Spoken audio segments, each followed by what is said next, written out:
Some people just want to watch world fun. Jeff nails another draft day. Nailed it. Top 5 has 98. I got more. Just loves some Kevin James. Fucking Kevin James. It's the history of bad. It's bad. It's the history of bad. So bad. It's the history of bad ideas. It's the history of bad. Oh, yeah. It's the history of bad. That's right. It's the history of bad ideas. Podcast. Please note that any comments, jokes, questions, maybe anything that we say on the history of bad ideas is all in good fun. And remember, we insult everybody. Our thoughts, opinions, questions, anything else, actions that we do on the show do not reflect any of our employers, organizations, advertisers, or anyone else that is associated with the history of bad ideas. And remember, at the end of the day, it's just a joke. Welcome to the History of Bad Ideas, episode number 377. I'm Jason. I'm Jeff. Blake. And I'm the intern. Yay! Jim's not here this week. It doesn't sound like intern Gary. I know. I miss Gary is gone. Gary went home. Oh. But he's with He went Amber. back to Gary, Indiana. Yeah, but he's with Amber, so he decided to come back our way. Because if you had to be with Amber for that long, you would come back to the Hobie podcast station. Just saying. Please tell me you're not talking about those Teen Mom? teen moms. That's who intern Gary was. He was awesome. Jesus Christ. I'm gonna hang up. If this is going to be a talk about Teen Mom, I got better things to do. So, Is that a threat or a promise? It was, Jeff. I did laugh because one of the parents that my oldest son plays soccer with one of his friends, his dad had COVID like a month ago, and he had it pretty, like, it knocked him on his ass for about a good week. And he's like, I was just like hallucinating. And I was like, what do you mean? He's like, I don't know if it was from COVID or I don't know what it was. But he's like, basically, I would lay in bed and I would wake up and he's like, I would have Teen Mom on. And I'm like, what? And he's like, yeah. And I was like on MTV? He's like, no, I had it on Netflix. And I'm like, wait a minute, first off, you put it on purpose? He's like, yeah. And he's like, I would literally have these vivid dreams while I was sick that I was involved in these teen moms' lives. And he's like, that was the worst part about COVID, is that I was... That alone is enough to make me want to stay inside forever. I was cracking up, though, when he's like, I would wake up and it would be like Amber yelling at somebody. I was like, that's awesome. So, don't get COVID or you'll be in Teen Mom. That's the threat. So, be careful. So, no guest this week. Don't get any teen girls pregnant and you won't be in Teen Mom either. That would be a good call, too, Blake. That should go without saying. That could be a bad idea. There you go. There's our bad idea this week.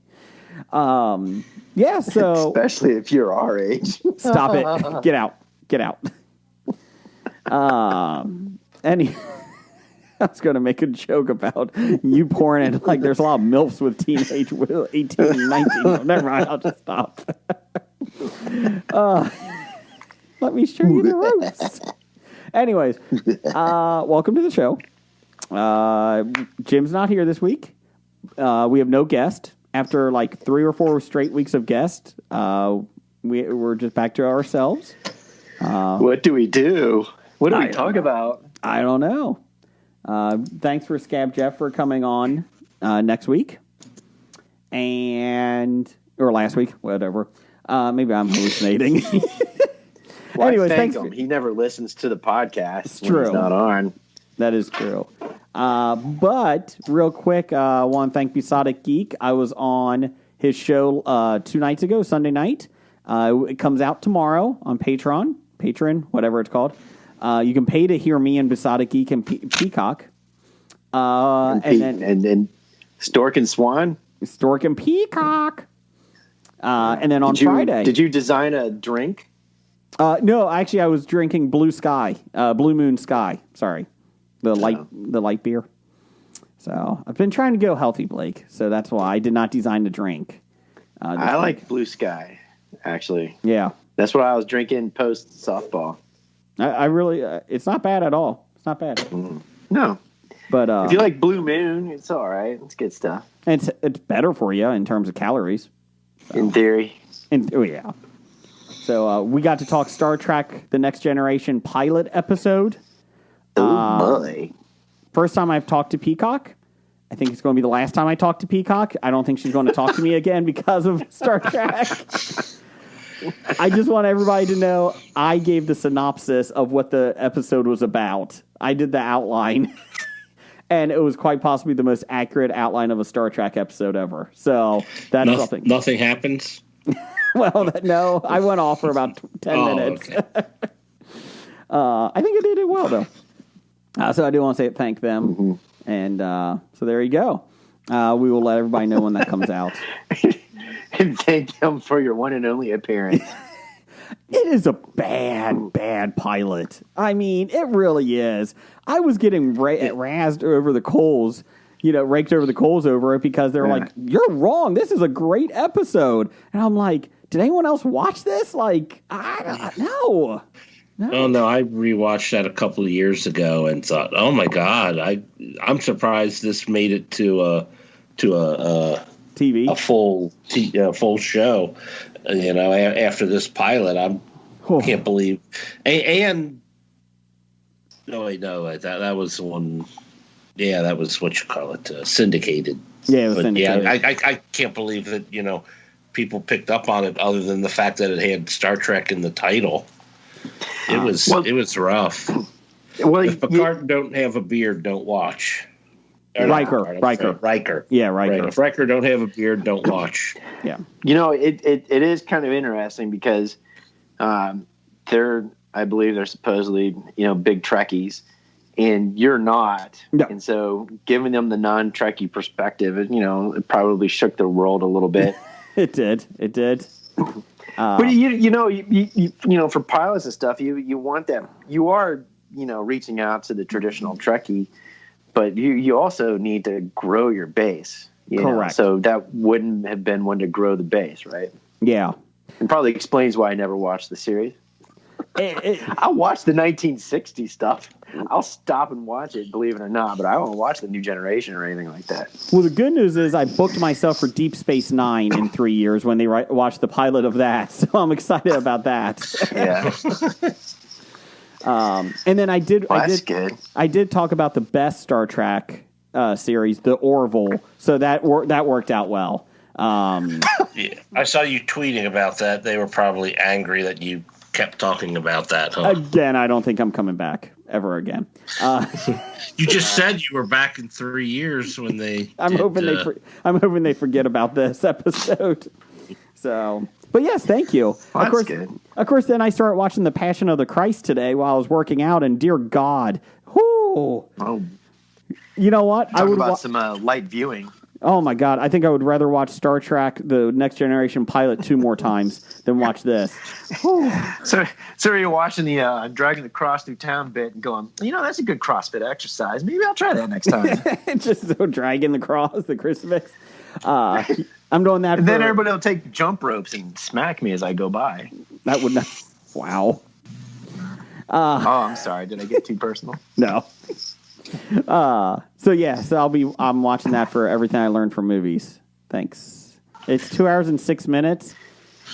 Oh, I paused it, and it felt like an hour and 45 minutes went by, and I paused it, and it was only 47 minutes gone by. Oh. So you're watching that for EILFM? Yeah, it's a weird week. It is. I have a question. How come? Because I love the podcast cross pollination because I just recorded with 40 going on 14. Oh, and did I had you? to do homework. Yeah, they're doing Then and Now. One Flew Over the Cuckoo's Nest with Ratchet series. He told us this last week, Jason. I wasn't paying attention. Yeah, I mentioned going on there, and why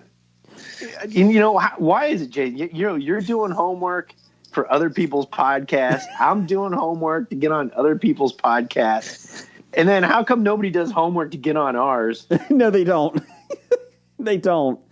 Tony, I think we just woke up from salty language.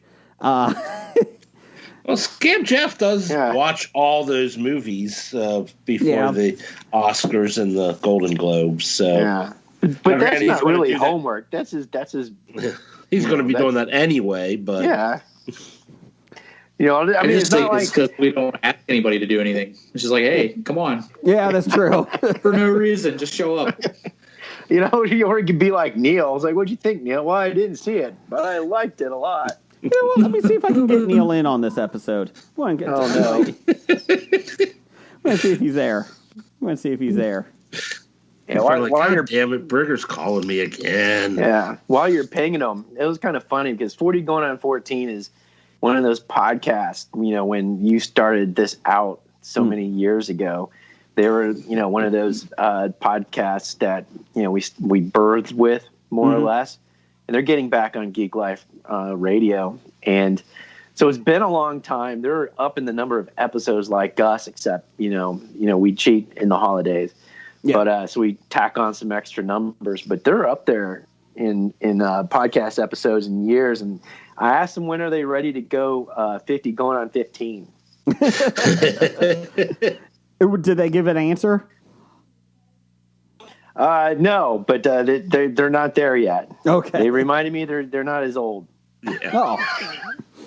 Not to be confused with that other shitty podcast, 14 going on 40, which is some stupid love affair podcast between people that have been married for 14 years and talking about it. What?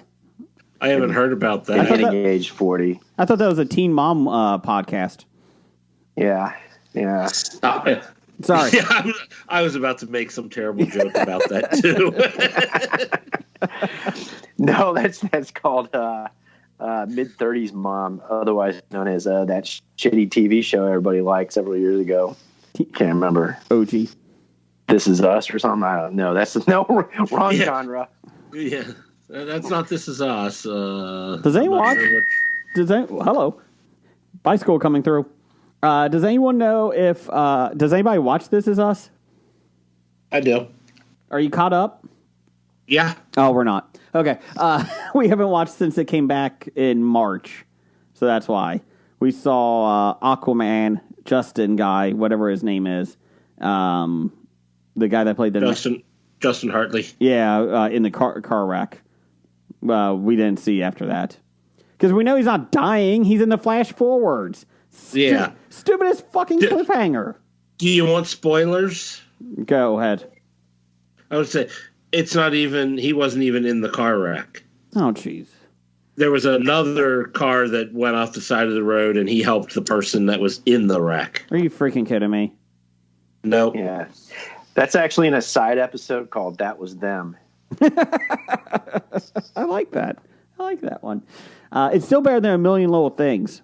Ugh, that fucking group. Anyways, real quick, speak of EILFM, if you go to Etsy, go to Untitled Venus, she's got lots of new stuff out there. Izzy, she has a coupon code for you guys, HobiePod. Put that in, you save 15%. She's got lots of great little geek things, unicorns, sloths, everything you can want.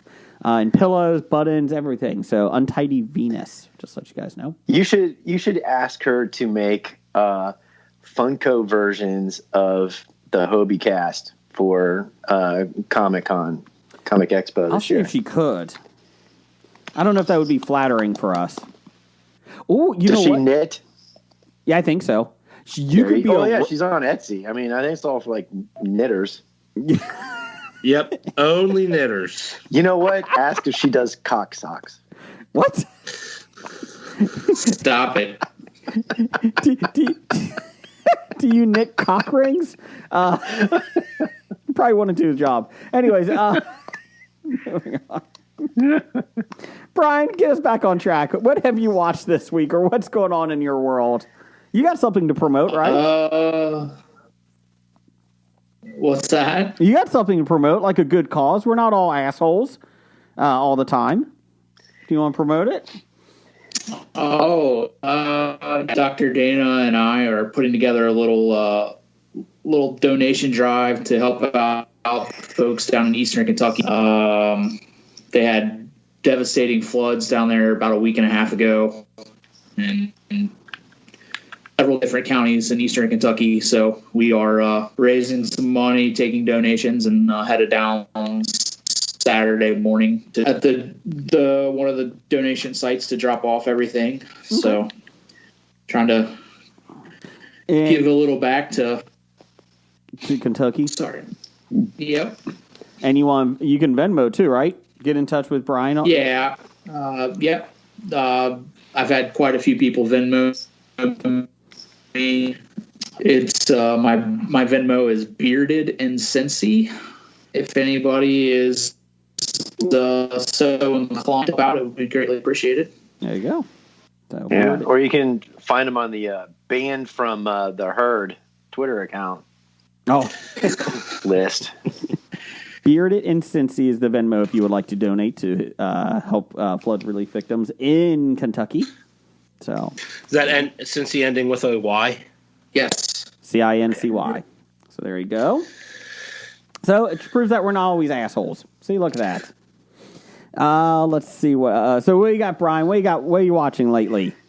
So I finished over my. I finished.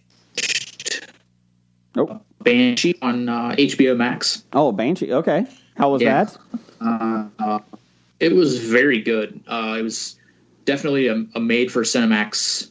Very violent, very pornographic Cinemax type show, but the main star is Homelander. So this was before, obviously. So it was pretty good. I was surprised by it.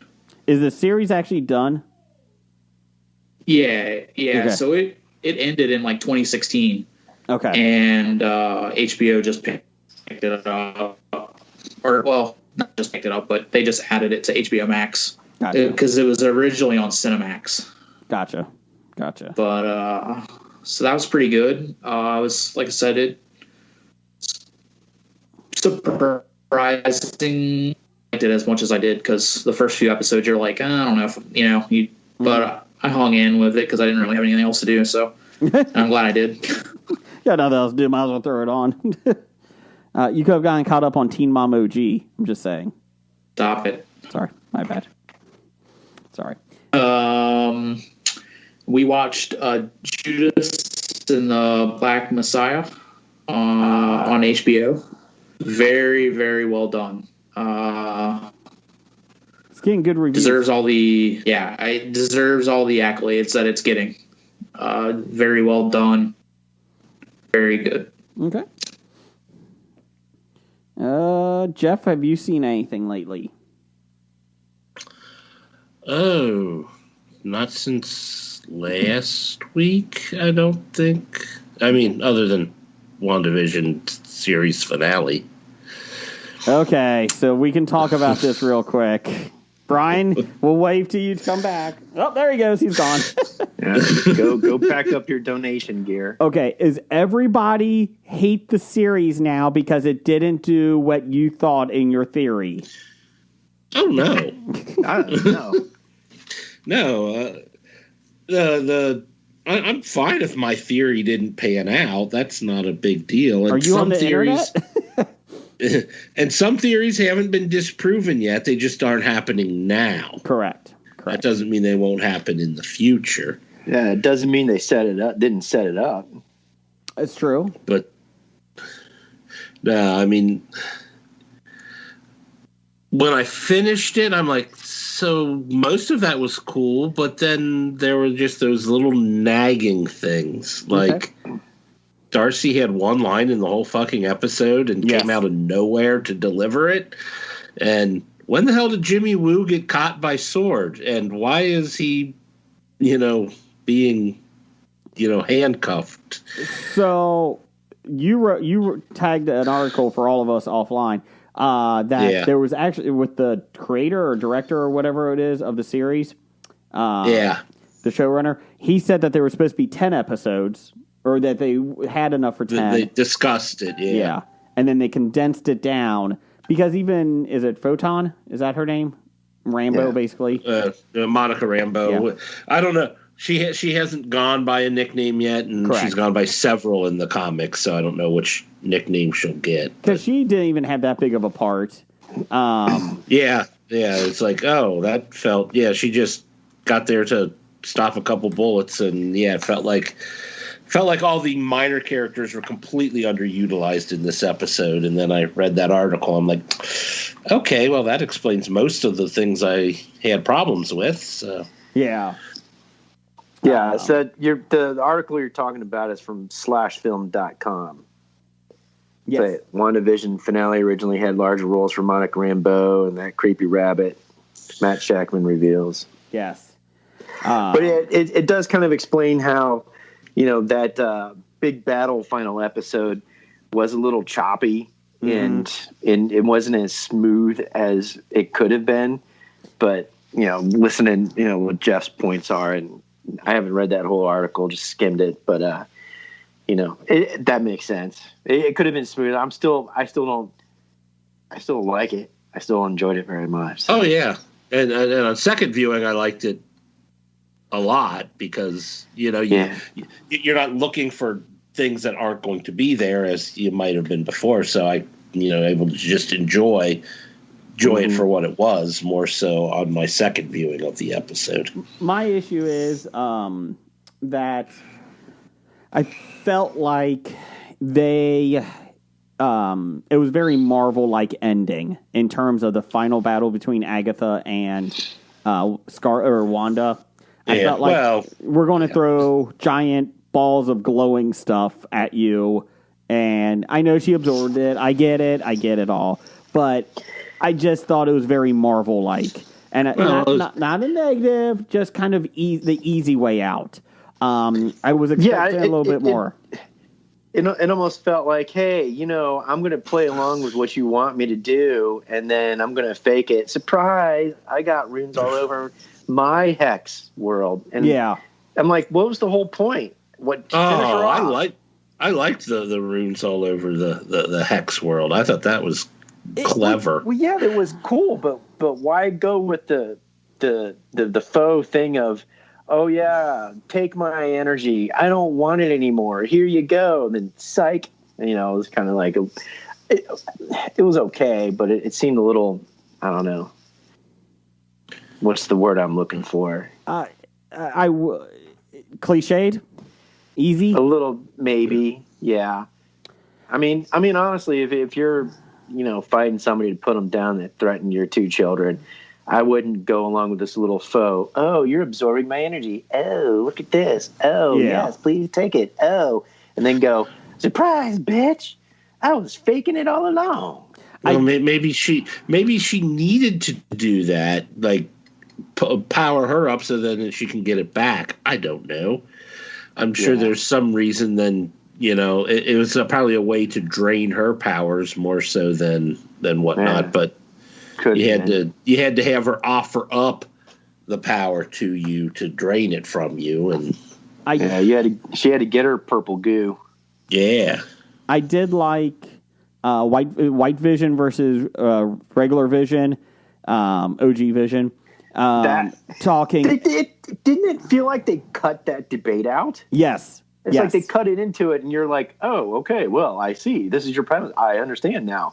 I'm like, I would have loved to listen to the entire argument. I felt like that was kind of shortened. Well, I thought the argument went on well, and then he unlocked his memories, and so White Vision's coming back, right? White Vision will be back in the MCU, yes. But I liked it. It was a creative way of solving their dilemma, like fighting each other. I really enjoyed it. I thought the fight scene between those two was great. That was pretty cool. And I did like the line, Vision telling his kids when the military shows up, we didn't prepare you for this. But then Wanda going, but you were born for this. I thought that was awesome. That was pretty cool. And I mean, and I like that. Kids, take care of the army. Yes.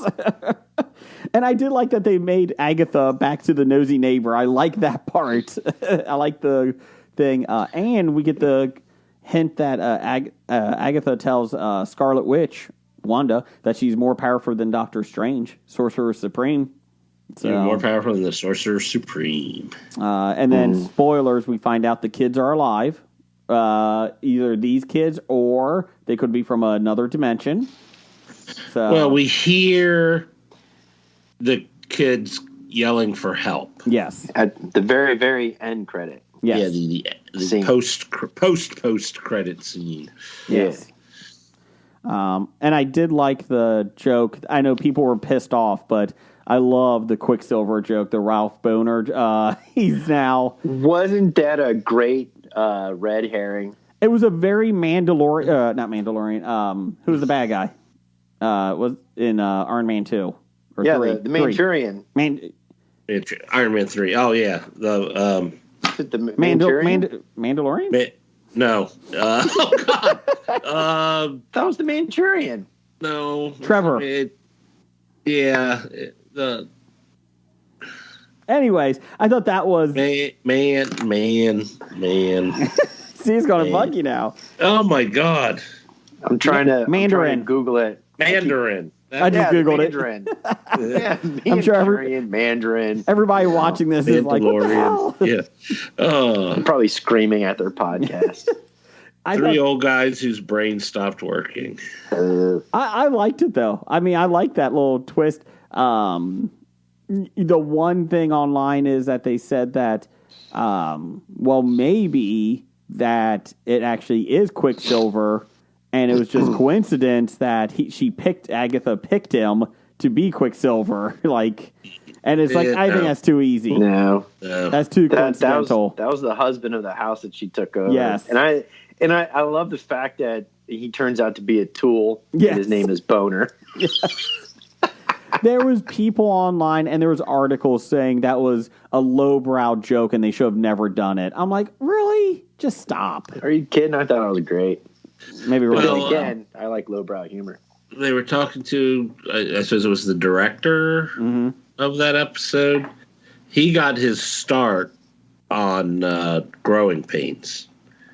And it was kind of just a nod to the character of Boner for Growing Pains, is what he said. Is it what? He's the same guy? No, he's not. No. That guy, unfortunately, that guy commits suicide. Yeah, the guy that played Boner in Growing Pains committed suicide. That was, talking Star Trek, that was Walter Koenig's son, Andrew Koenig. Really? Yeah. Oh. Yeah, I mean, like I said, it was a good episode. I liked the series a lot. It made me actually care about Scarlet Witch and Vision. Now you want to see him come back. Nah, I'm good. Do you know WandaVision is actually not just the title of the TV show, but it's a combination of Wanda and Vision? No. Yeah, I just said in case you didn't know. WandaVision. Spoiler alert. I did think, I did get a little teary-eyed when she was tucking the kids into bed and you saw the thing coming, like the sphere was ending. And she thanks them for choosing her to be their mom. You're like, oh God, I'm going to cry. And they're not even, that was harsh. Yeah. And they didn't even know it was coming. It was like, one of the things that she knew it was, and she didn't have the heart to tell them. It was just like, let them go to sleep. And then when she's standing there in the deserted lot of the house that Vision paid for, or, bought. Oh, my God. So they did a good job, though. It was a good series. I think the last episode did have some issues, like Jeff said. It was kind of choppy. Yeah, I mean, why not go for that extra 15 minutes and give everybody what they want, like a long episode? And well, some of what they said was they kind of ran out of time because since things were closed down due to the COVID and everything, production production was shut down. Well, they finished shooting like 2 weeks before the COVID shut everything down.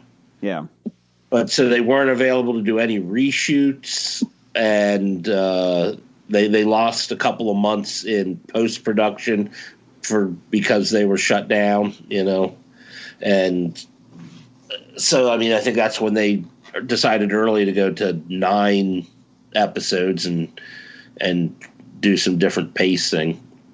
Because I think I said originally they were talking about doing 10 episodes, and then they were going to release 3 of them the first week. No. Because the first 3 were all, Done. inside the Hex television show stuff, not the what's going on out in the real world stuff. I will say I think it's going to be interesting to see how the differences are with Winter Soldier and Falcon. I'm interested to see that. Yep. Now the other issue is too, don't forget, this was not supposed to come out until next year or later this year, WandaVision. The reason was it was supposed to lead right into Doctor Strange Multiverse of Madness. Yeah. So, there were supposed to be 4 things in this phase of the MCU out before that. Falcon and Winter Soldier were supposed to be before this. Obviously, Black Widow. Shang-Chi, I think, was supposed to be before this. And the Eternals. Yes. Were all supposed to be before WandaVision. Yes. So that did screw that up because now we got to wait till next year for Doctor Strange to come out. 2022. So this would have been a perfect segue into Doctor Strange movie, but that's fine. We can wait. And we'll wait a year for it. Yeah. We'll bring Brian. So what I would like to do, I would like to ask you guys 2 questions. Well, the first one's an observation. I would love to remember we were reading all those 1-star reviews after the first or second episodes. Yes. Yeah. I would like to go back and listen to all those people. Okay. If you watched it all the way through, has your opinion changed? Mm-hmm. And then 2, there's talk about, what about a season 2 WandaVision? Could you actually do a season 2 and without, staining this season 1's legacy and how well written it was? I don't even know if I would want to. Exactly. No, you can't do a season 2. I don't think you can. It's over. Because I like this so much. I don't know how you can do it too. No. The characters can be in other things, but not WandaVision. What that was is contained and over. Yeah. Hey, Brian, welcome back. Oh, hey, guys. Did you see, speaking of TV shows and people being angry at WandaVision because it didn't do everything that, they thought their theories was going to. Spoilers, no Reed Richards. Anyways, another thing that people are mad about is, did you see that Pepe Le Pew is now no longer going to be in any future Looney Tunes films or TV shows? I'm fine with that. I like Pepe Le Pew. As a child, I thought it was a little too rapey. It made me uncomfortable watching that as a child. I don't understand how, him forcing himself on female cats was done for amusement. So the best part is people started on Twitter. I just want to read a couple of these. They started doing hashtag cancel a cartoon character. Just for fun, and I thought this was kind of funny. All right. Yes. So let's see. Clifford, the big red dog, he used steroids to grow and profited off his illegal drug use. Cancel a character, Piglet, because he fucked my wife. Okay. I was a little worried about that. Thank God Johnny Bravo wasn't around during a day of social media, because Johnny Bravo is pretty awful with that too. Let's see. Thomas the Tank Engine for cracking a smile, knowing damn well his ass is single-handedly causing global warming. Also, cancel Sir Topham Hatt because he laughs when they have train wrecks and he doesn't do anything about it. Which is true. And then Peppa Pig insults her dad with no mercy. So, fucking Peppa Pig.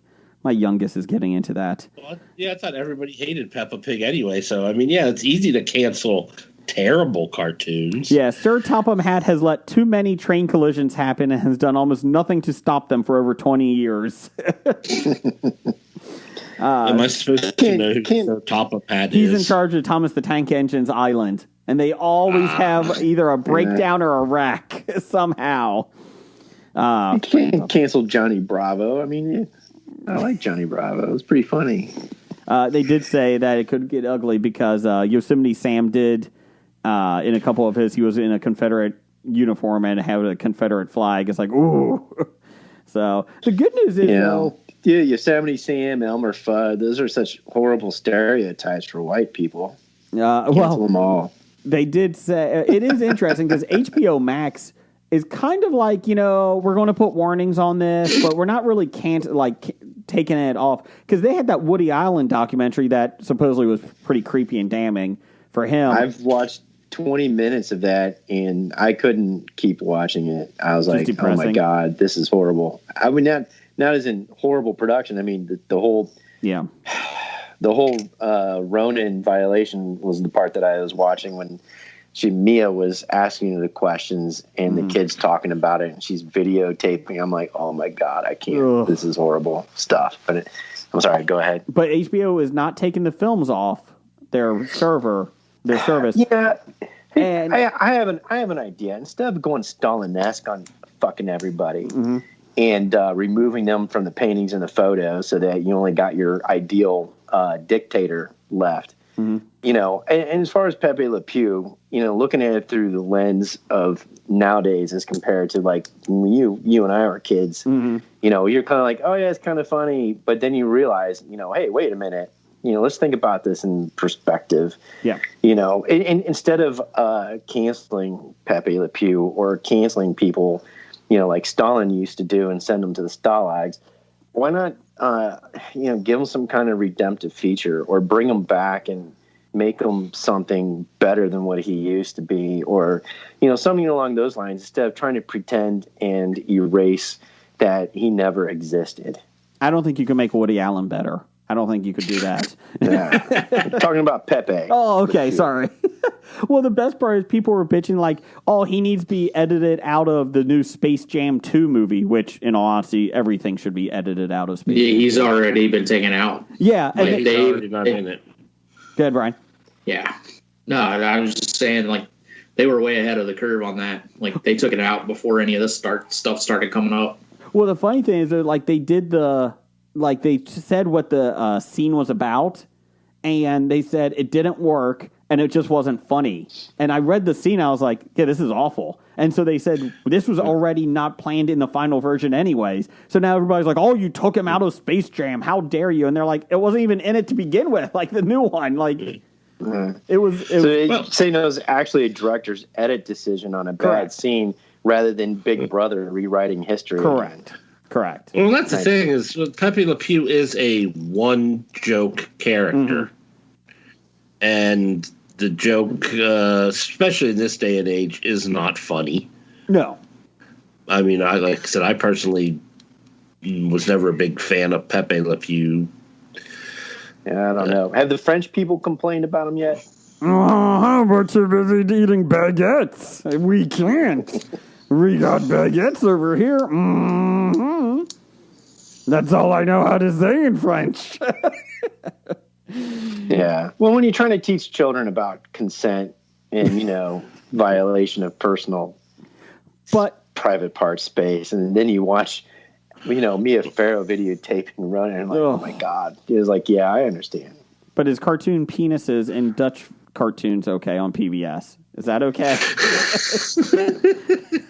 Yeah, that's right. It's just your prudent Protestant American upbringing. Boobs in Europe, boobs are good, guns are bad. Over here, guns are good, boobs are bad for TV. Boobs are never bad.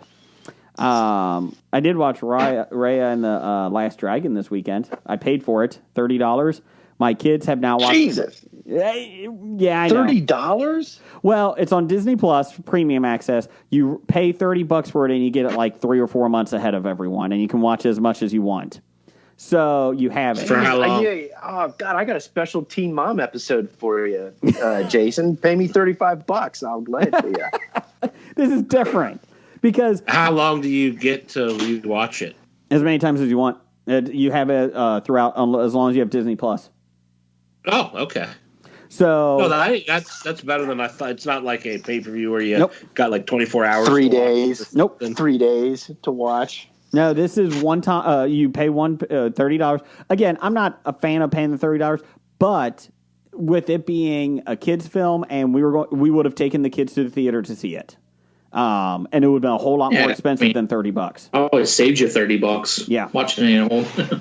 Yeah, I mean, we did the same thing with Scoob. I mean, it was $25 back in May or whenever that was. I don't even know, like 16 years ago in 2020, and we paid for it because it's like, one, we aren't doing anything else, and two, we might as well do it because we would have taken the kids to see it anyways. So, yeah, Ray, really good film. Keep justifying that purchase. Go ahead, Jason. You know what, Blake? I am. We had a movie I night would this too weekend. if I spent $30 for that. It was great. I loved it. You can read my review at nerdly.co.uk. But it was enjoyable. I really enjoyed it. I thought the animation was great. It was really well done. So take a look at that one, especially if you want to pay $30. Yeah, Disney, I just remembered. the kryptonite to all briggers. Well, The number one fans mortgaged his house, 6 times? For seven down times. there? 7 times. He even sold his oldest son to it. I mean, Jesus Christ. He did. Good old A-Pants. What you got there, Brian? What are you going to say? I was just remembering another movie we watched this past weekend on Hulu. Mm-hmm. Frank Grillo's new movie called Boss Level. Oh, screw him. I don't want to be so good, man. Crossbones. It was so good. It's like Groundhog Day versus. Is it like Edge of Tomorrow with Tom Cruise? No. Okay. So it's like he's caught in this space where he keeps dying every day and waking up, and he's trying to figure out why he keeps dying. Okay. So it's like he's got to like fight his way through the same people every day to live past the time to figure out like what it is that's the reason why he keeps dying and coming back. So it's kind of like Happy Death Day, but an action one. Yeah. Okay. Or It's kind of like an old school video game where you go and you die, you have to go back to the beginning, and you get a little bit farther, and you die, and you come back, and yeah. So it's like he's living the same day, and he's fighting the same bad people, and he's trying to get past a certain time of the day or a certain group of people that are trying to kill him, so he can find out, the next piece of it. It was really good. Like, this is like one of his first main star gigs where he's like the lead, and it was really good. Naomi Watts is in it, and Take a shot. Mel Gibson. A little Scott Pilgrim-ish versus the world-ish. A little bit, but What's it Groundhog on? Day. It's on Hulu. Oh, okay. Did you pay $30 for it? Okay, shut up, Blake. I did not. It came with my $5 a month Hulu subscription. Good purchase. Good job. I will say no. Okay, Jeff. Well, we did venture out to the cinema. Mm-hmm. Whoa. We saw what's it called? Passion of the Chaos Walking. Christ. How was that? Ooh. I wouldn't bother with it, to be honest. It was there. Was this your first time back in the cinema since the Rona? No, he saw Tenet 7 times. Oh, yeah, that's right. I saw Tenet once, and I saw the New Mutants once. Oh, God. Yeah, I don't understand. How is this Spider-Man and Ray hooking up out in the wilderness? It looks weird. What's going on with that? It's an interest. They're like a different planet. They're like the first wave of settlers on a new planet, and on this planet, you can hear and see what other men are thinking, but it doesn't affect the women. Yeah. Oh. And like, That's a so tough place the for me to women be. of their colony were all killed and wiped out. And then Daisy Ridley plays, somebody on the next wave coming, and her ship crashes, and she's the only survivor. And she stumbles upon, this, the settlement where like there are no women, and like all the guys, you can see and hear their thoughts. So, I mean, the premise was interesting, and I would think it'd be the other way around. If the women could hear all the men's thoughts, I thought they'd be going and killing and whacking all the guys.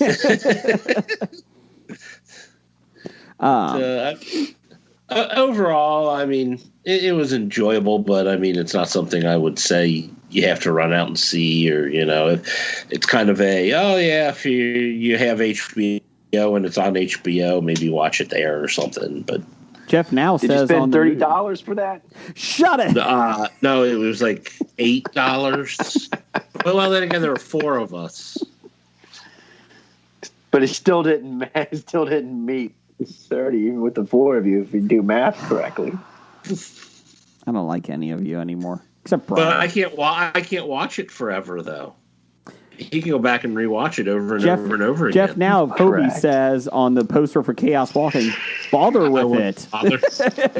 Bother with it. I wouldn't bother. Not even wouldn't bother. Just bother. Bother with it. Bother. Blake, I was going to ask you what you watch, but fuck you, okay? You can take your $30 and shove it up your ass.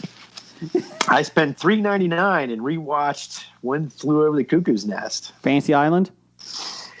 And then I watched almost all of the Ratchet series. I didn't get to complete it before we recorded. But, Well, you know what? Just to piss off Blake here, we had a poll of the week on Twitter at Bad Ideas Podcast. Follow us there, please. Oh, boy.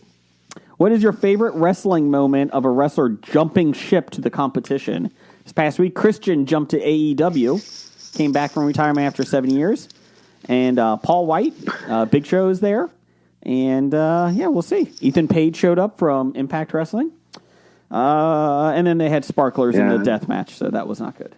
My trainer's a big AEW fan. Oh, okay. So, and I was joking that I was like, my other buddy's a big wrestling fan. So they talk about this stuff all the time.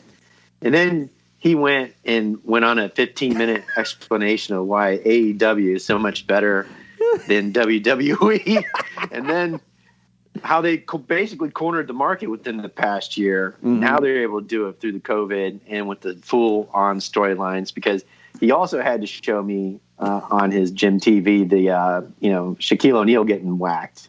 Yes. Off a table. And how this is going to play out, because AEW is so in depth with their stories that Shaq was gone and missing from the ambulance, but yet he showed up on his regular basketball TV show, and he's wondering how this is going to play out. Well, to which 30 minutes later, I'm like, why do I feel like I'm on Hobie with Jason, Jeff, and Brian? Well, the funny part is when they did the scene, Blake, they put him in the ambulance. Yeah. And they went to do like they had one of the interviewers back there, and they were going to show he was in it. And the rumor is that it was not planned. Like he was supposed to be in the ambulance, and he got out. He laughed. Well, the funny thing is they did a cut scene to them pushing the gurney in the ambulance, and I laughed because I said, "There's no way any of them lifted him up on that rail and pushed him in." They was like, okay, get on this, and we'll cut to you pushing you in. But yeah, go ahead. So we had Jericho appearing on Raw, Christian showing up in TNA back in the day. That was awesome. Only time you meant TNA? Yeah, okay. TNA. I thought you meant to say AEW. Nope. On TNA, that's the only time I bought a TNA pay-per-view. Is when he won the championship off Kurt Angle. Beat Kurt Angle. Love Christian. Love him better than Edge. Outsiders invade WCW, and Moxley debuts on AEW. After telling Vince McMahon, I'm just going to take months off. I'm done. I'm going to recharge for like 6 months. A month later, hey, I'm on AEW. Fuck you, Vince. In last place, Christian showed up on TNA. How dare you, folks? How dare you? Because no one remembers it. I do. No one but you remembers it.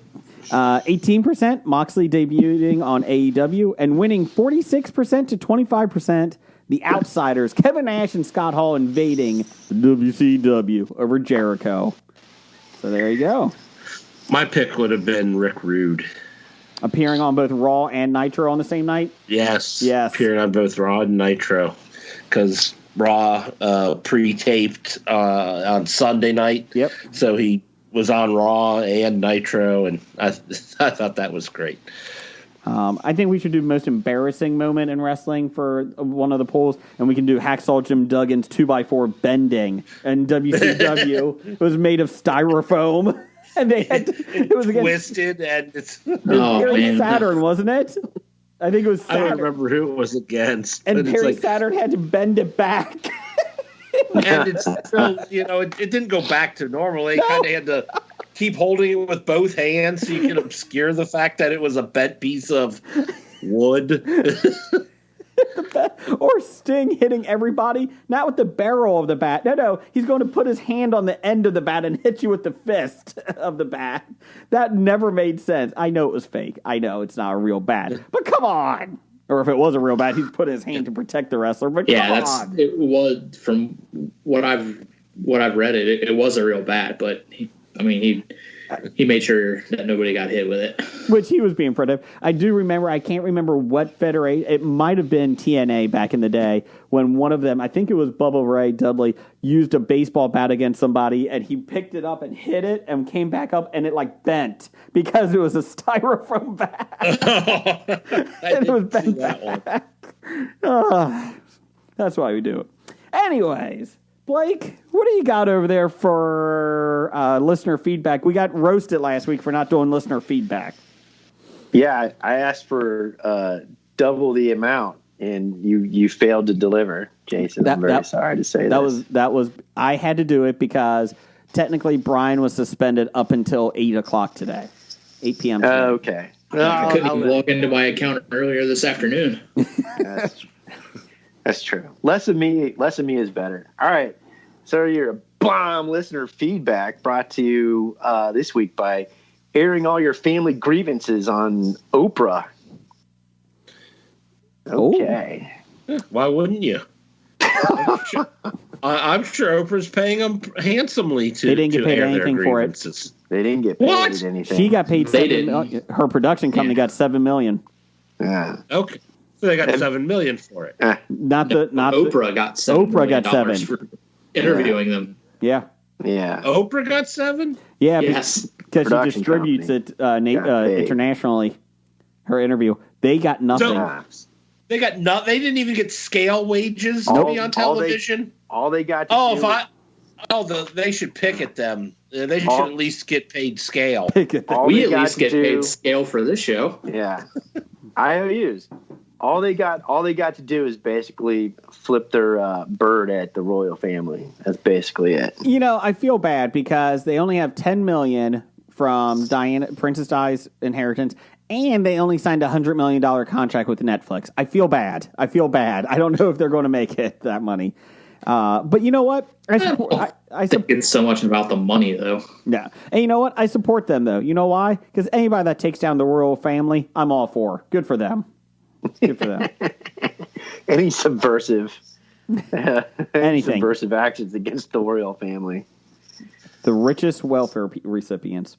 Yeah, I mean, come on. This is a group of people that includes, Prince Andrew.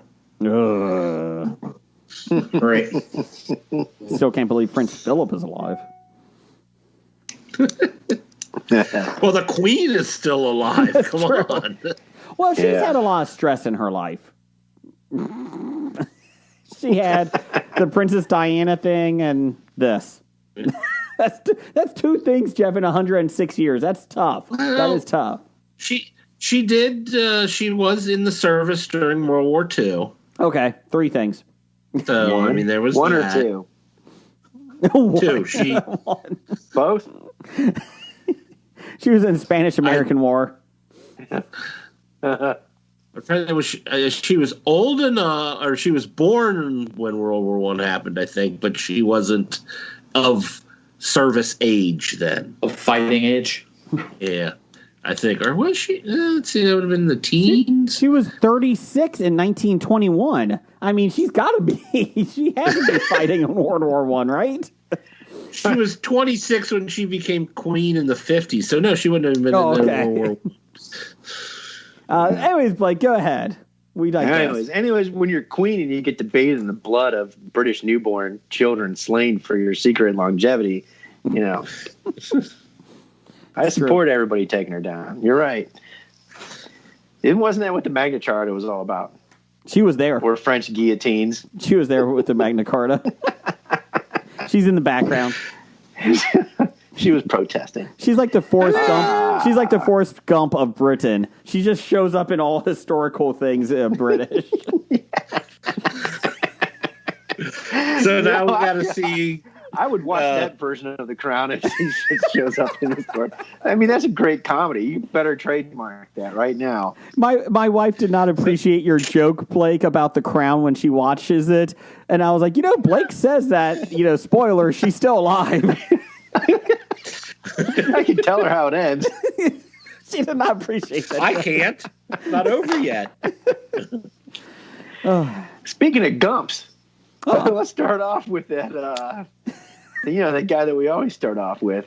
Number one fan? He's like our Forrest Gump of our Hobie moments. He just shows up. A-Pants? Big D. 7. That's right. Doug. Yeah. He asked a question I don't know if anybody really cares about, but he's asking, did the Bengals accidentally release their new uniforms to the public by eBay? Brian, you're the football guy. They did not release their new uniforms. There was a counterfeit jersey that was released publicly by a seller on eBay, stating that they were the new uniforms when, in fact, they were not. Okay. I hope but it looked okay for color. Terrible uniforms. It looked okay. Yeah, it was all orange with the Bengal stripes on the sleeves, right? It's all orange with like a little bit of stripes on the shoulders, and it was about as bad as just having a helmet that's just brown. I mean, that's horrible. I mean, it's the same thing. It's orange, Jason. It works. It works hard to get that orange helmet with a brown and white stripe on it. Sorry, orange. My bad. I'm surprised Mike Brown hasn't bought that guy's jerseys and made them for the whole team.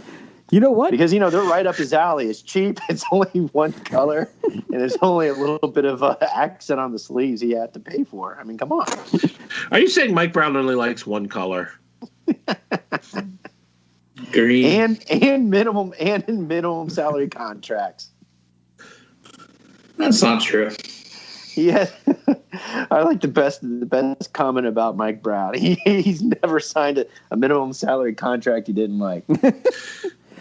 Speaking of Browns, did you see Johnny Manziel is now hooking up with Josh Gordon in the fan-controlled football league?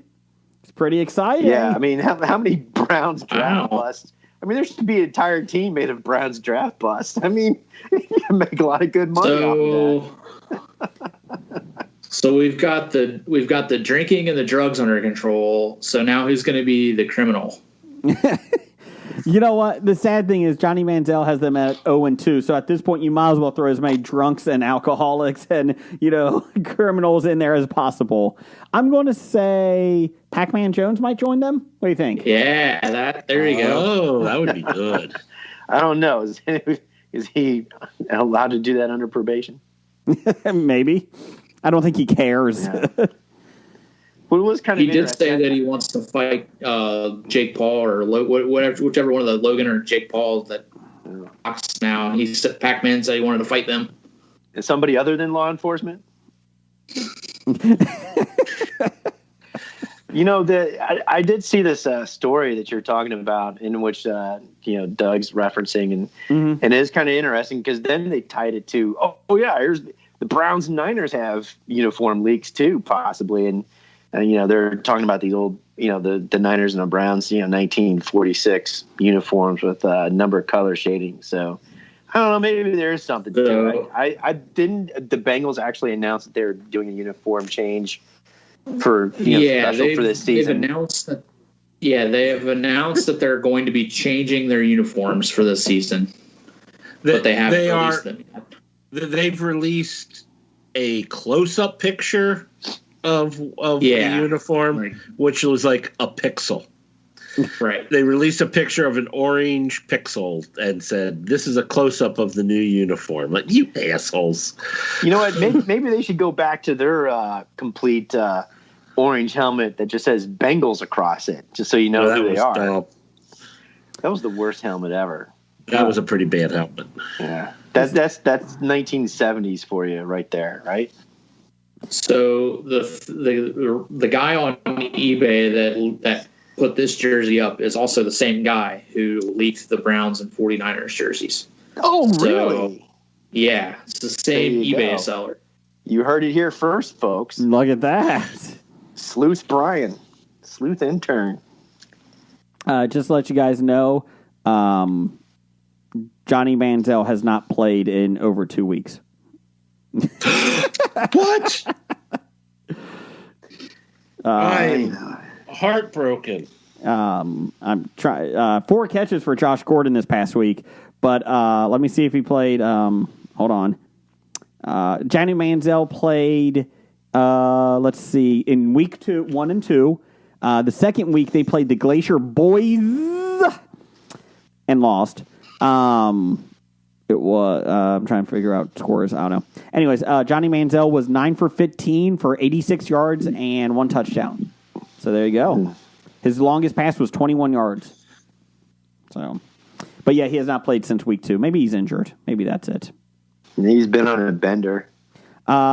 They gained 143 yards that week.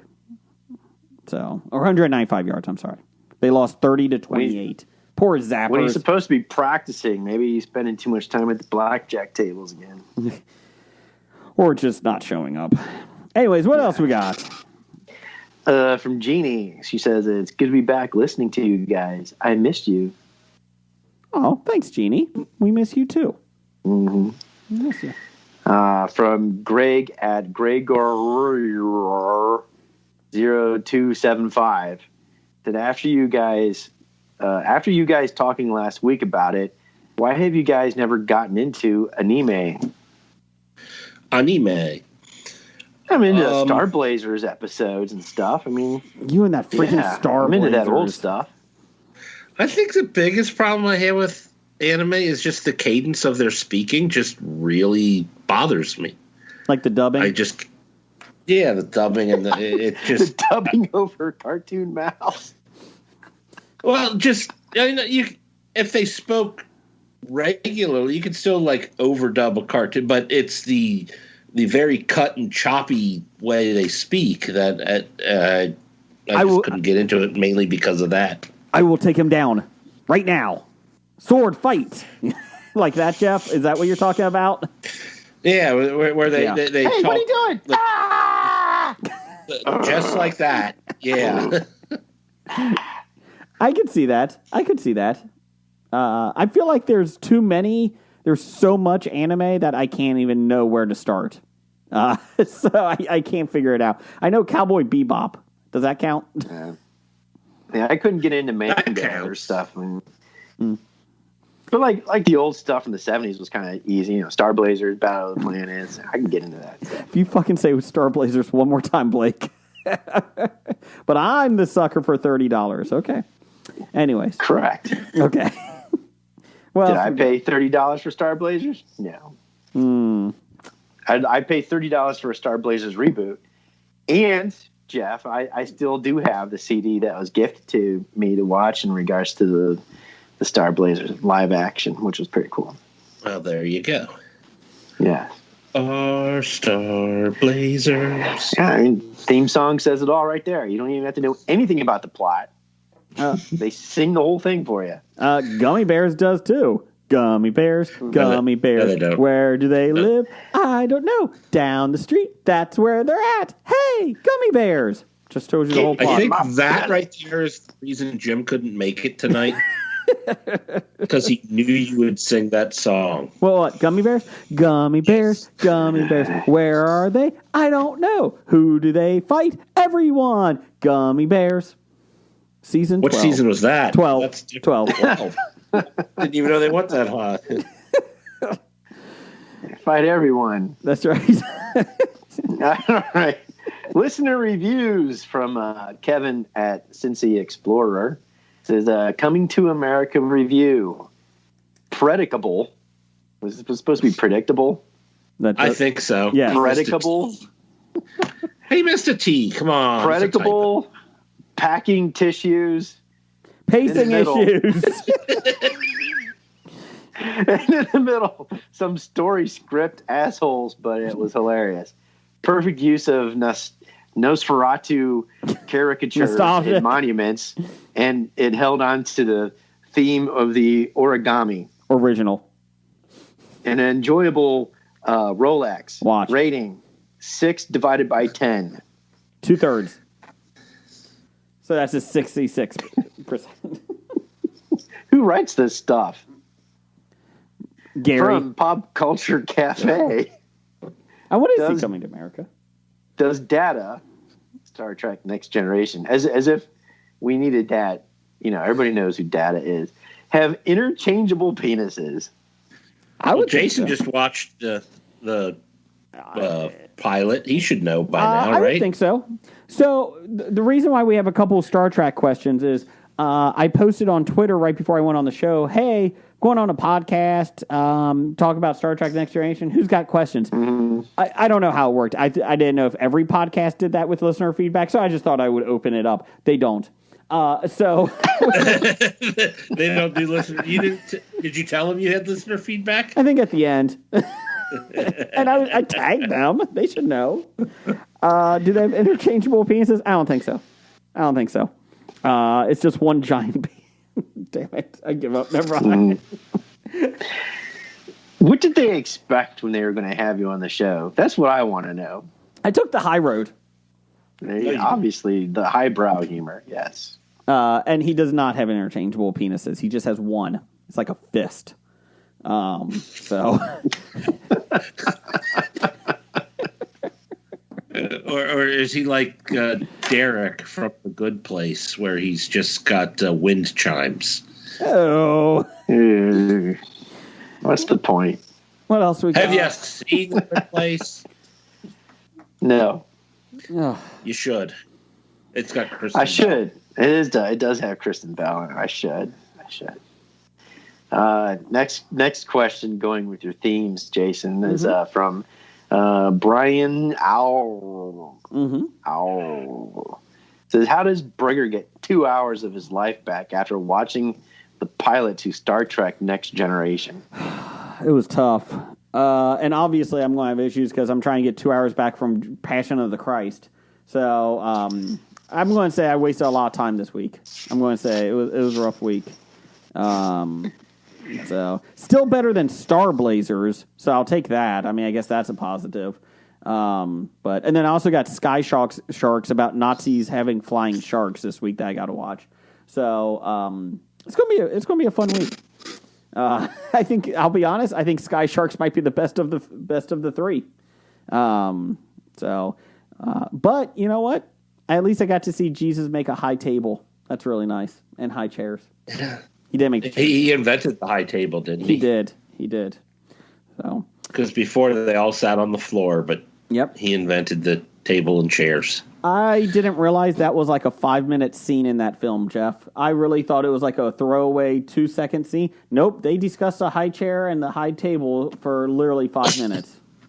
I bet it was really only a minute, maybe a minute and a half, but it felt like 5 minutes. Yeah, it was really odd. There was some of the guys in it kept calling the women sugar tits. I'm not sure if that's the Mel Gibson influence or not, but it was really odd and out of place. Really odd. It would be odd and out of place because those are English words. Yeah. Didn't they learn that they can sit on both sides of the table? No, they all on one. Everyone, get over here. We're going to get a painting. I've never sat on the other side of the table before. What is this strange culture? Blasphemy. What else we got? We're going to wrap it up. Professor number 1 and Doctor number 1 says, man, Hobie suffers without the intern. We miss you, Gary. Wow. We do miss Gary. We miss Gary is gone. Buried in Brian's backyard. The small business fund money ran out. They don't have enough money to pay 2 interns. Gary's gone. He's been eliminated. Good news is I did apply for the new stimulus package loan. Good news is we're going to get a new fax machine coming to us. It was made brand new off the line from 1997. Really excited about it. So they'll be here next week. Brian, you'll be here too. So you moved up to management. You're in charge of the intern fax machine. So congratulations on the promotion. So good job. Not very many people get promoted coming off suspension. So no. Pac-Man Jones got a new contract coming off suspension, so you're fine. It's fine. You join his elite status. Jeff, give me some news of the geek music. It's time for news of the geek. Per the Illuminati? Is that what we're going with? To the Illuminati, yes. Okay. Marvel Studios is currently developing an X-Men-based feature film titled The Mutants. The Marvel Cinematic Universe is well known to be at the start of its biggest expansion to date with Phase 4, as Disney basically bought everything out. Let's see here. 5 more Disney Plus shows and 4 full-length movies arrive in 2021. That's a whole lot of stuff coming out this year. 2022 has confirmed a dozen new entries as well. After that, the MCU's future becomes just the slightest bit more uncertain. 2 more projects in 2023 or later, including James Gunn's Guardians of the Galaxy 3 and John Watts moving from Spider-Man No Way Home into the Fantastic Four. Fun little fact, Stan Lee, when he was making the X-Men comic books, wanted it to be called The Mutants. So that's a little homage to it. So there you go. An homage. 12 new entries in 2022? Yeah, that's TV shows and movies. Is that like each episode of a TV show? I mean, know. that is a lot. Yeah. that escalated quickly. Let's see here. Kevin Feige entitled it The Mutants. It's currently being developed as a feature film and is intended to be a reboot of the X-Men franchise. Let's see. 20th Century Fox made a dozen movies from the X-Men. Jeez, oh Pete. I think 2 were good. I think they made 13 even. Yeah, over a dozen. Okay. Oh, I saw somebody rank the 13 movies, if you count the New Mutants, that is. Did that ever come out? Yeah, it came out. Oh, okay. Okay, just checking. Let's see here. So there you go. X-Men is coming eventually. Good for them. Let's see. Steven Spielberg, per the Hollywood Reporter, Scab Jeff's favorite director, Steven Spielberg, has teamed up with Stranger Things creators, the Duffer Brothers, for an upcoming series adaptation of Stephen King and Peter Straub's The Talisman. There you go. For Netflix. Talisman. Yeah. Let's see here. Spielberg acquired the film rights outright and perpetuity. Perpetuity. 2 years prior to it ever being published, and he has spent 35 years trying to crack a screenplay for the fantasy horror novel, but never made progress until recently. The Duffer Brothers were served as executive producers through their banner Monkey Massacre Productions. I like that name. I like the name. Yep. Along the Monkey Massacre. On the series alongside Spielberg's Amblin Television and Paramount Television Studio. Story follows a 12-year-old Jack Sawyer who goes on a mystical journey to save his mother from terminal cancer with an artifact known as the Tallywhack. Jack's search takes him from his home in New Hampshire throughout the heart of the United States and to a perilous alternative universe called the Territories. No, not the Territories. They're inhibited by duplicates or twinners. Inhabited. Of each person in the United States whose lives mirror each other's core features, such as birthdays and major emotional events. The novel was followed up by the 2001 sequel Black House, which follows an adult Jack Sawyer. Both novels are very loosely connected to King's Dark Tower universe and will be connected to the Slam Bam Great Dark Tower feature film. Well, everything that King wrote is somehow connected to the Dark Tower universe. Even if he has to force it in there, he was connecting it. The Pepe Le Pew of... Never mind. Anyways, quickies. Let's see. Disney's upcoming live-action take on the creepiest thing ever, Pinocchio. Oh, that's got to be creepy. Why are they doing that? I don't know. It's coming to Disney Plus, too. Ugh. Has filled 2 more key roles, with Joseph Gordon-Levitt joining the cast as Jiminy Cricket and Cynthia Erivo from Widows and the Outsider. Same thing. Set to play the Blue Fairy. Hollywood. She was also in the movie I saw this week. Chaos Walking? Chaos Walking, yes. Hollywood Reporter has revealed that Benjamin Evan Ainsworth from Flora and Ulysses, that's a Disney Plus film this week. It's a little rough. Will provide the voice of Pinocchio, while Keegan-Michael Key will bring life to Honest John. Who the fuck's Honest John? Isn't he the bad guy? No, that's Stromboli. Oh, is Honest John the other child who convinced him to join the circus or whatnot? I don't know. Have you ever watched Pinocchio? Yes, I hate it. I've seen it like 3 or 4 times. I hate it. I can't stand that piece of shit movie. I didn't see the one that turns into a donkey. Yeah. I think Honest John is the one that turns into a donkey. I could be wrong. I'm proven wrong, that we're right. They joined Tom Hanks as Pinocchio's father and creator, Geppetto, and Luke Evans as the coachman. Back to the Future director Robert Zemeckis. Really, Zemeckis? Well, helmed the project and also co-wrote the script with Chris Weitz. No release date has been set, but the movie is expected to commence production in the UK later this month. COVID, you're a son of a bitch. But if you could shut down production of this film, it may all be worth it. It may be worth it. Fucking Pinocchio. Stupidest piece of shit movie ever. I want to be a boy. I'm sure he'll be canceled by something by the time. I hope so. Geppetto's a, creepy guy with a van. Would you like to be a real boy, Pinocchio? Get in the van. With puppets. Get in the van. I'm next to Shazam. Why does his nose got to get so big? Come on. Oh, I'll go play. Never mind. Box office news and World Reports, March 5th through the 20th. Whatever. Blood Jeff, take it away. World Reports, box office news. Take it. Okay, don't ever do that intro again. That was your music. March 5th, 2021 through March 7th of 2021, Raya and the Last Dragon made $8.6 million in its opening weekend on a $140 million budget.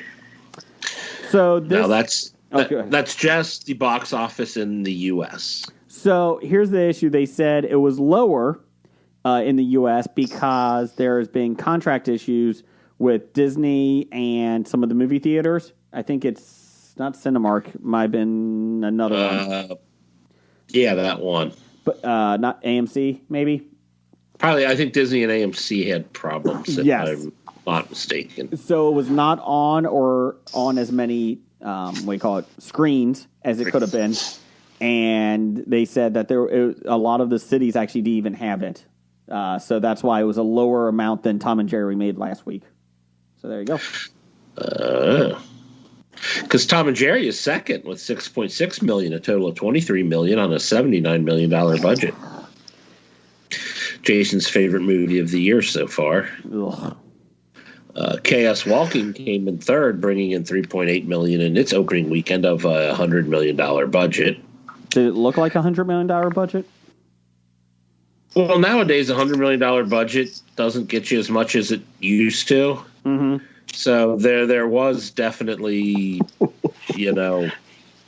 shit, not shit. $100 million doesn't buy as much as it did in the old days. It doesn't. By golly. When you think $100 million is, I mean, come on, Raya and the Last Dragon cost $140, and they didn't even have any live action people in that. So I mean.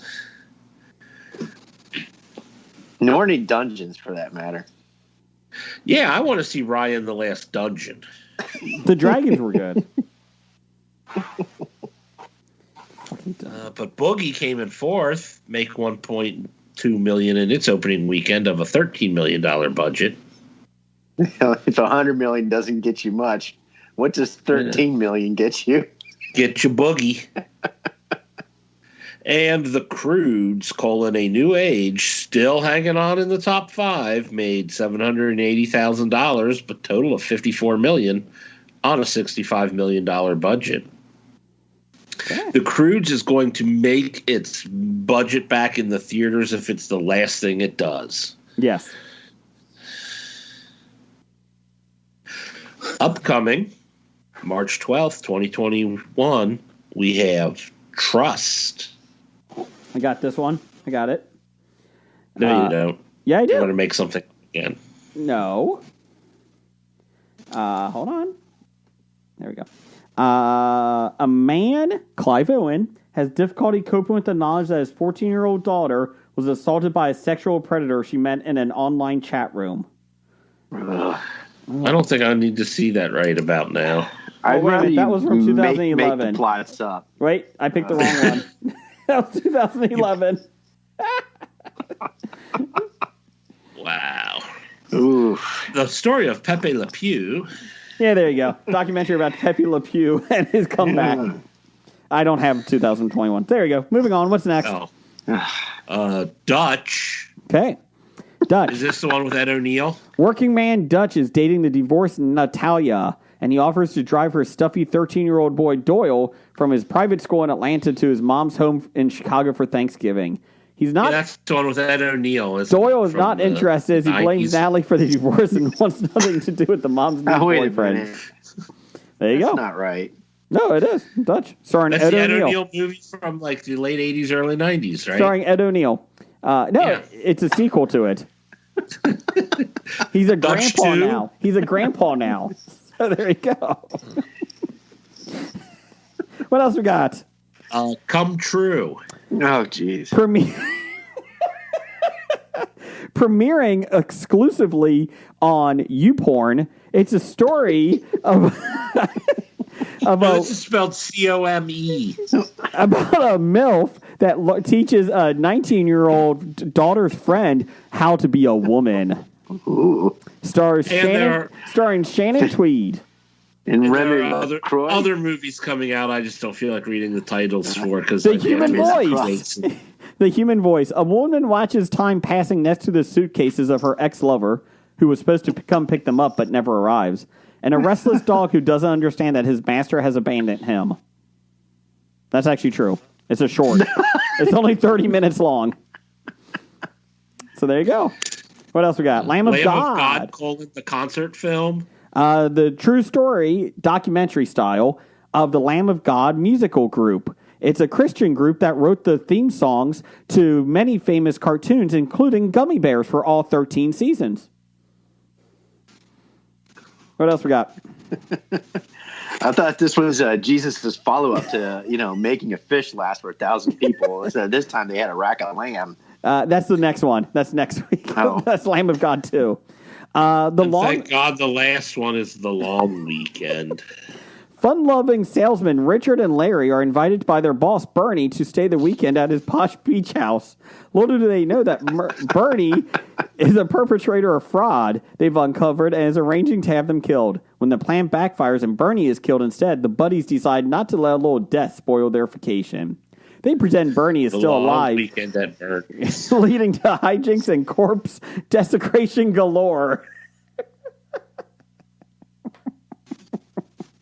Jim, come back. I think I did pretty good. Now I got a headache. Can't wait to see Dutch 2. Ed O'Neill playing. Actually, I'm kind of, dare I say this, I am pleasantly entertained. Thanks. I suppose the worst part is I knew exactly where that was going to go. I'm like, The Long Weekend. I'm like, he's going to read Weekend at Bernie's. That was an easy one. That's true. Blake, I'll be honest. I think Come True might have the best plot of all of them this weekend. I think it might. Yeah, especially if it has Remy in it. We're good to go. Unfortunately, Blake, it costs $30 on Hotel Access TV pay-per-view. But you get to watch it as many times as you want, right? That's right. That's right. Over and over again. Well, when you can only last for 60 seconds. Brian looks like... Brian, do you miss Gary now? You miss Gary, don't you? Brian wishes he was on suspension again. I might be self-imposed suspension next week. I think you did a fucking good job on those movies. Top 5! Be careful sniffing that Gorilla Glue. That's right. Don't put it in your nose. Jeff, give me a top 5 music. Top 5. Top 5 this week is top 5 favorite fictional creatures. Oh, favorite. Oh, I might have to do some editing. That's good. Jeff, you're number 5. You're up. My number 5, I have the millions of unusual small creatures lurking everywhere. From what? From Muscle. The little muscle figures. Oh, okay. Okay, I gotcha. The millions of unusual small creatures lurking everywhere. Is that what it stands? Good job. Good for you. That's what Muscle stands for, yes. The little pink wrestling-looking figures. Okay. Okay. From Jason's childhood. Yeah. Brian, what's yours? Number 5, the dire wolves from Game of Thrones. Oh. Werewolf-like? Nope. They're just large. Oh, okay. I was actually asking to be asking. Like, I was actually interested. They are large, not werewolves. bigger. Yeah, they're wolves. Okay. They're just about like 6 feet tall wolves. Gotcha. Okay. My number 5 is the Cloverfield monster from the original film Cloverfield. Really love that creature design. Just the look of it. And I think part of it is the trailers. You never really saw it, so you were always left to wonder what the hell it was that was throwing the Statue of Liberty's head down the alleyway or the street. So, Yeah. And then you had the Cloverfield paradox. Blake, what's your number 5? All right. My moans, groans, and heavy sighs as listening to your guys' number 5 is not me complaining or thinking that those were horrible choices. It's me going, this is what I get when I try to read your show notes on my iPhone and opening up a Word document on my iPhone. And I interpret it as top 5 favorite fictional characters from film, literature, television. Characters, not creatures. And I cursed you for 5 minutes going, oh my God, this is such a wide topic. How am I going to come up with a top 5 list? And then I did. And it's completely wrong. Give it. Who cares? Unless you want to make up creatures, go ahead and give us your character list. Films, literature, television, favorite characters list. And then I had to come up with this explanation. It was like, I may like a book, but it doesn't mean the characters are my favorite because the characters sometimes are flawed. And you're really not supposed to like them, or it's just good plots. Same thing with movies and stuff. What's your number 5? And you're the one that says nobody does any homework. I know. Blake, what's your number 5? All right. Anyways, number 5. Anyways, I had to narrow it down. I actually had to own the book or the movie or the DVD. I'm not just like, oh yeah, this is my favorite thing. So, all right. So I started off number 5. I've reread the Dragonlance series, and I remember when I first read it as a teen, I enjoyed Tasselhoff, Burrfoot, the Kendor / halfling or hobbit for you, but not a walking tree. But as I got older, I've come to appreciate more Tanis half elven. So there you go, fictional Tanis half. Brian, did he have a stroke? Because I did not understand one word of that. And I thought you guys beat Dungeons and Dragons. We did. Yeah. We Then named how our, can you not understand? because we named knew our every word characters that he Bob said. and George and Lance. We didn't name Gary. Yeah. Gary. You named your character after the intern, or did you name the intern after your character? There you go. So, What's your number 4? I'm on the edge here, so I got to give you my number 4. Favorite fictional character. When I was younger, it was Luke Skywalker. But as I got older, I came to appreciate more Han Solo, Indiana Jones. Han Solo was in Indiana Jones? Yep. Yeah, they're the same character. Oh, okay. Same character. Well, going back to top 5. See, Indiana Jones was just what Han Solo dreamt about when he was frozen in carbonite. That's all. Correct. I like that story. Top 5 favorite fictional creatures. Number 4 for me is Pennywise from It. That thing scared the crap out of me as a kid, and still have yet to see the second part, but I like the first part a lot. Isn't Pennywise kind of like Freddy? There's no like rational or reason to why they exist or their powers or what limits they have, and they just do whatever they want. You can never kill them. Yeah, He's an alien. He's an alien, but we don't know how he got here or what his planet looks like. So, not giant spiders, though. Yeah, how do you kill fictional characters that really can't be killed? Correct. Well, if they're fictional characters, you really can't kill them. You close the book. Exactly. There's the double entendre. Done. Not getting me. Number 4 for you, Brian. Number 4 for me was the Happy Toys Green Goblin truck from Maximum Overdrive. Oh, God. Okay. Not Candy Cane remade in Joyride with Paul Walker. No.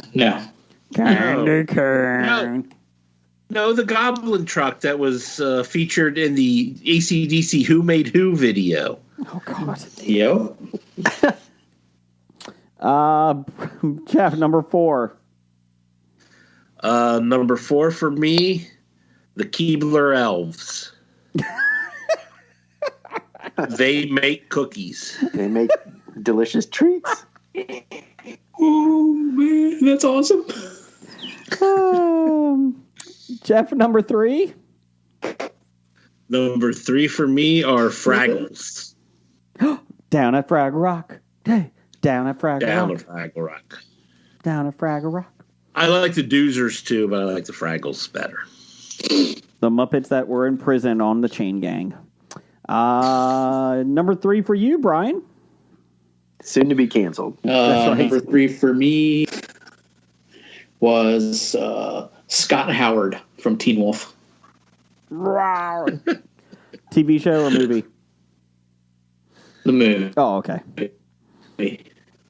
I watched the trailer for that today, and it's amazing to me like how different movie trailers are now. Oh yeah, because it was like Michael J. Fox is a teenage boy going through changes in his life. Like it was so bad. The 80s always had the voiceover telling you the plot of the movie. It's like the back of a book. Yeah. Let's see. Number 3 for me. Yeah, that's me. I have the Graboids, a.k.a. the Tremors from the movie Tremors. Loved those growing up. Now that they've gotten legs and some other things, not so much. But I love the original Tremors. So. And now that they've advanced from larva? Yes. They've moved up in the world. Let's see. Blake, number 3 for you is actual fictional characters. Top 5. Fictional creature. Yeah, fictional characters for me. I actually own all the Calvin and Hobbes and all the Bloom County, but out of that, if I had to pick one, it's Steve Dallas.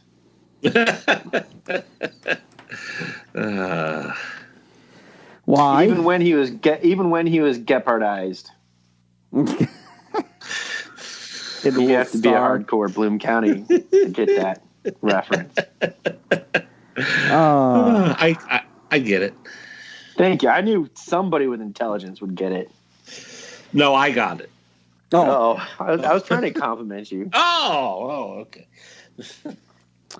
Number 2, right? 3, 2. Favorite fictional Timeout. characters. Here we go, Blake. Blake, I got a trivia question. Oh. What did Steve Dallas originally appear in? What comic strip? Do you know that? The one that Berkeley Bresson wrote for his he college wrote for his newspaper. college. There you go. Yeah, Good college job. Newspaper. University of Texas. Good job. Yeah. I was just asking if you knew that. The Academia Waltz. But yeah, it was for University. Yeah, Academic Waltz. Academia. ACADEMIA. Academia. Now I can't even pronounce it right. Academia. Academia. There you go. Yeah. Academia. Macadamia nuts? Oh. Macadamia nuts. That's it. Macadamian. What's your number? Matt Damon. Macadamia nuts. Matt Damon. Matt Damon. Dallas first originated in macadamia nuts. What you got Comic there, Blake? Strip. Number 2. Basically, almost all my Dungeons and Dragons player characters have been created essentially originally off of Aragorn or Legolas when I was younger. However, as I got older, they were themed after Mad Mardigan and Garrett from the Thief video game. Fucking Garrett. Speaking of Garrett, I went to look on the PS4, and it's been a while since I've done Deadly Shadows, and they actually have a Thief for $19.99 with DLC content because it's so popular with fans with stuff. So yes, so $19.99 is still under $30. I may buy it. Oh, $30. That seems like a waste. I said $19.99, Jason. Oh, sorry. For unlimited play. I have unlimited play in Rye. My number 2, I Hobbied it because they came from the Star Wars universe. The Wampa, love the Wampa from Hoth, and the Rancor Monster. I had the Rancor Monster growing up, the figure or the big monster, really good. So my impersonation of both of them was the same. I went roar. Brian, what's your number 2? That was both of them. This is, let's see, number 2 is via Dr. Dana. I had to get a little help on this one. It is Audrey 2. What was it? Little Shop of Horrors. Audrey 2. Oh, the plant. Little Shop of Horrors. Yeah. From the original, I hope. Yes. Little shop of horrors. Little shop.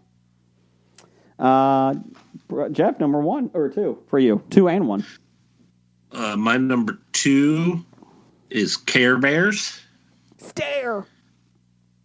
Because they do the Care Bear stare. Mm-hmm. That's all, unless somebody had anything else to say about Care Bears. So who's your favorite? That's my number 2. Bedtime Bear. Sticky Sock Bear. Wow. Oh, whoa. I think that was also in the Allen versus Pharaoh documentary. Moving on, Man, number 1. I just need to hang up now. Number 1. Number 1, my favorite fictional creature is the Western Dragon. What is that from? From myth and legend, as opposed to the Eastern Dragon. What's the difference? Western Dragon with its big bat-like wings and breathes fire, as opposed to the Eastern Dragon, which likes to hang around at Chinese parades. Has mustaches. Does the Western Dragon go to the east side of Cincinnati, or does it just stay on the west side of Cincinnati? It's on the Western Hemisphere. So it just stays on the Western Hemisphere. Yes. Okay. We don't care about your parades in the east. We're staying in the west. Well, we hate parades at all, so any dragons that like to go to parades are not good dragons. Gotcha. But those that like to hoard treasure and hide in caves, those are good dragons. Okay. Greed is good. For lack of a better term. Brian, number one? Number one for me is Sicko the Robot from Rocky IV. It's more of a robot, not a creature. Because I actually had the cast of Mystery Science Theater, the robots Crow and Tom Servo, but I put them back because they're robots. That's a little shaky. Why can't robots be characters? You know what? Number one will be Joe the Lion from The Zookeeper. Number one, so the robot from Rocky IV. I like it. Good call. Good call. Like it. Good job. Okay. Good call. You know what? We're very particular on our top fives, as noticed by Blake over there. So yeah, at least I made an effort to contribute to the actual top five. My number one is sitting right behind me for the YouTube listeners. It's the Killer Rabbit from Monty Python, the Holy Grail. Jeff and I both have them. It's got big teeth. Big teeth. Blake, what's your number one? Say the Killer Rabbit. My number one fictional character, I had to borrow this from my accusations from my wife, is Larry David from Curb Your Enthusiasm, because, as she says, he's the selfish, tone-deaf asshole that I yearn to be. That your wife yearns to be, or you? Me. Oh, okay. But is he really fictional? Fictional. He is a character in a series. Blake, did you have any honorable mentions on that? No, I had a hard time coming up with these. Okay. You know what? I appreciate your dedication, though. Oh, thank you. My honorable mentions, I had Chewbacca. What a Wookiee. The Wookiee. Gremlins. The actual Gremlins. And Groot. Love Groot. Brian, you got anything? Nope. Okay. I had ants. Oh, fucking ants. I know. Okay. They're the same thing as Groot. I mean, literally, they're the same thing. Fuck you. Let's see here. Jason's Marvel movie experience is now ruined. Hate you all. We had lots of listener feedback on this one. I wish I read some of those before I came up with my list and started recording tonight. We had Dr. Number One I might have gotten a hint of what was actually supposed to be. Dr. Number One had Rodin from Godzilla movies. Kraken. Release the Kraken. From the whiskey? Yes. The Wookiee. My Kraken impersonation is the same as my Wampa and Rancor. It's uncanny. We had Wookiees. Number two, a smart blonde down the hall. And number one, politicians who give a damn about their constituents. Well played. Truly fictional. Brian. I've never even seen one of them in a fictional universe. Dave, the movie Dave. He wasn't a politician. He was an actor. That's true. Brian Auer had Master G. I don't know what that is. From Stargate. Watch that. Bubo the Owl from Clash of the Titans. That's a good one. A Tauntaun. No, he's a robot. The original or the reboot? I think the original. Yeah, the one, the Rudy reboot was dumb. A Tauntaun. Godzilla. And number one from Princess Bride, rodents of unusual size. I don't believe they exist. Let's see. Stork had a salt vampire. That assault is one word, or a salt vampire? Salt. SALT. Salt. So it's a vampire made of salt? I guess not so. a vampire that attacks you, like Yes. assaults you? Yes. Okay. I'm just okay. Muguto. Horta. A neural parasite and a tribble. Honorable mention, a unicorn dog. So I'm guessing these are Star Trek? I've heard of a tribble. I don't think these are on the Orville. I don't know. I got to double check that. Let's see. I don't think they were on the pilot of the Next Generation either. No. Doug, number one fan, has number 5, Aqualish, which is Walrus Man from Star Wars. That's a good one. He has a... Yeah. Number 4, Mike Wazowski. Mushu from Mulan. Eddie Murphy's character. Rodian. Mushu. Isn't that a food? Mushu pork. Yeah. Rodian, which is also another name for Greedo. That's a species, Rodian, yes. And the dire horse from Avatar. That thing haunts my dreams. I honestly thought he was going to say the whatever the species they were. Na'vi. No. I expect Doug to say Na'vi, but no, he went for the dire horse. He went for the deep knowledge.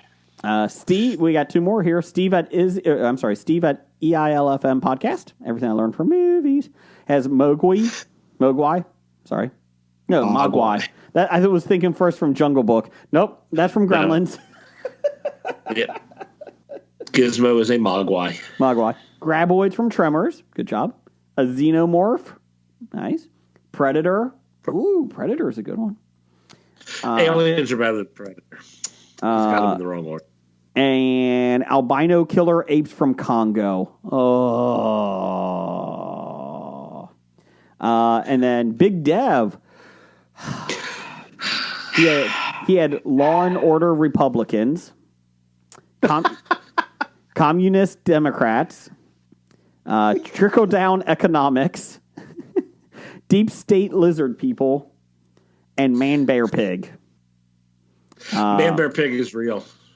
Also, we actually have one more. 2 on 3. Hey, thanks. 2 on 3 pod. Had right. Falcor.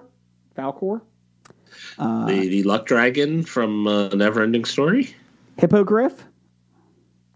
Hitmonlee. Hitmonle. Hydra. I'm not sure what that one is. Hydra. Cut And off one head and 2 more take its place. Yep. And Kaiju. That's a good one. And he also had the Robo Beast from Voltron. I like that one, the Lions. Yeah, that's a good one. And then Doug has a request for next week. Since the interview took place this week, there has to be a new episode of I'm Megan next week. So we'll get on that. Nope. If Doug coming on and you and him can do I'm Megan by yourselves. The only time I'm in favor of cancel culture is canceling that from our Best episodes. segment ever. Just above Boardroom. Oh, God. I'm Megan. Let's see here. That's pretty much how the interview went, honestly, tell you the truth. I'm Megan. Bad idea of the week. Number 218. Don't get a teen mom pregnant. Don't do that. Wait, hold on. A teen mom. Not just a teen? Don't get a teen mom. So you're allowed to get a teen pregnant, and when she becomes a teen mom, you have to stop. Is that what you're saying? I feel dirty. Moving on. Dirt. Titles for the show. That's it. Don't get a teen mom pregnant. That's a pretty good one. No, we're not doing that as a title. I had Pepe Le canceled. Teen Moms. Like a Fist. They Fight Anyone. This Is Them. Only $30. Misinterpreting the Top 5 Again. And Nobody Does Any Homework. Jeff, you got anything?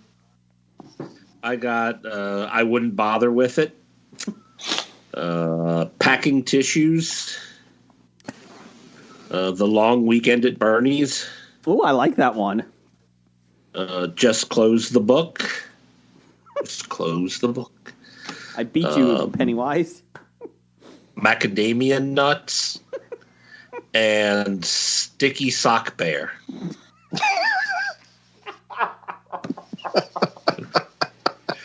Oh, I like that one.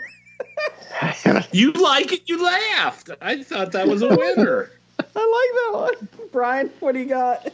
I also had macadamia nuts. I had penis fist. One giant penis. I sense a theme. Self-imposed suspension. I was going to self-imposed penis.